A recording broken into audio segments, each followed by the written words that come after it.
اعوذ باللہ من الشیطان الرجیم، بسم اللہ الرحمن الرحیم۔ السلام علیکم جی۔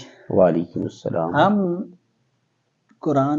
اگر قرآن کو سمجھنے کی کوشش کریں، سورۃ البقرہ، اس میں اللہ پاک نے یعنی کہ کن چیزوں کا ذکر کیا ہے اور اس کی جو ترتیب ہے جس سے آغاز ہوا ہے اور بالترتیب یہ آیتوں میں کیا چیز بیان ہوئی ہے۔ ماشاءاللہ سورۃ البقرہ یہ تو کافی لمبی قرآن پاک کی سب سے بڑی سورت ہے۔ اس پوری کی ترتیب کے لیے تو کافی ٹائم چاہیے۔ میں مثال کے طور پر سمجھانے کی کوشش کرتا ہوں کہ آپ کے سامنے سورۃ البقرہ، اس میں مثال کے طور پر جب ہم پڑھاتے ہیں تو سب سے پہلے ہم اس کو سمجھانے کے لیے طلباء کو تقسیم کرواتے ہیں۔ پہلی تقسیم ہماری یہ ہوتی ہے کہ سورۃ البقرہ کتنے حصوں پر مشتمل ہے، پھر پہلا حصہ وہ کتنے باب پر مشتمل ہے، اور ابواب کتنی فصلوں پر مشتمل ہے۔ یہ ایک موضوع باقاعدہ۔ مثال کے طور پر اس کا پہلا حصہ، اس میں 20 آیتیں، آیت نمبر 1 سے لے کر آیت نمبر 20 تک ہے۔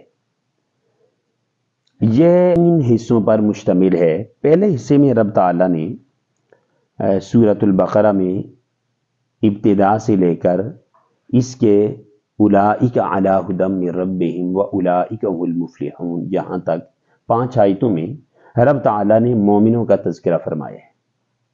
اس کے بعد اگلی 2 آیتوں میں رب تعالیٰ نے کفار کا تذکرہ فرمایا ہے، اور اس کے بعد اگلی 13 آیتوں میں رب تعالیٰ نے منافقین کا تذکرہ فرمایا ہے۔ پھر ہر آیت کا نام الگ ہے۔ مثال کے طور پر آپ آتے ہیں الف لام میم، یہ تو حروف مقطعات میں سے ہیں۔ ذالک الکتاب لا ریب فیہ، اس کا نام ہوگا صداقت کتاب۔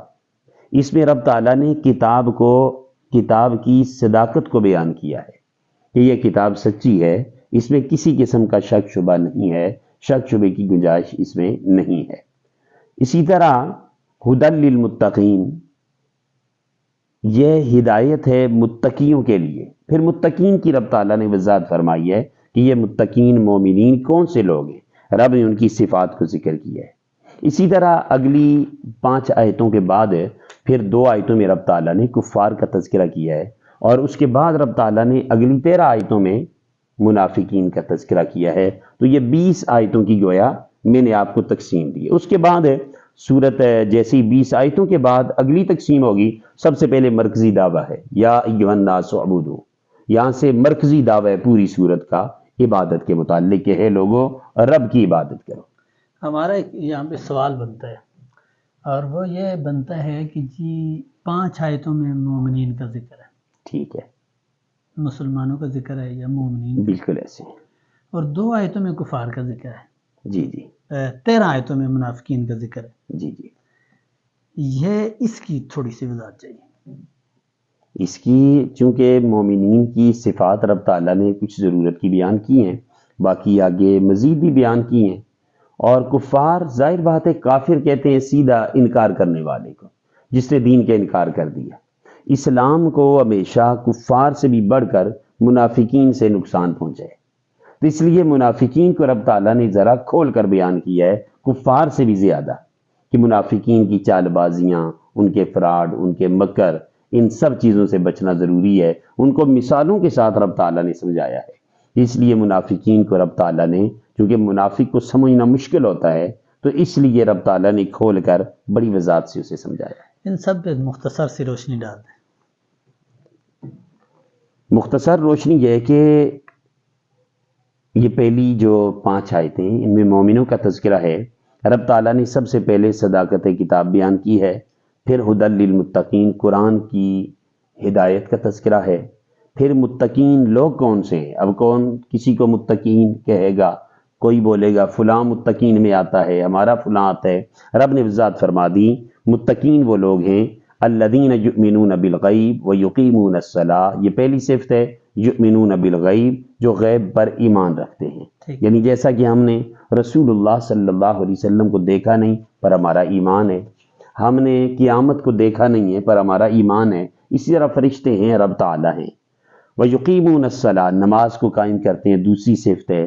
وَمِمَّا رَزَقْنَاهُمْ يُنْفِقُونَ، متقین کی تیسری صفت ہے کہ جو ہم نے مال دیا اس میں سے وہ خرچ کرتے ہیں۔ وَالَّذِينَ يُؤْمِنُونَ بِمَا أُنزِلَ إِلَيْكَ، چوتھی صفت بیان کی گئی ہے۔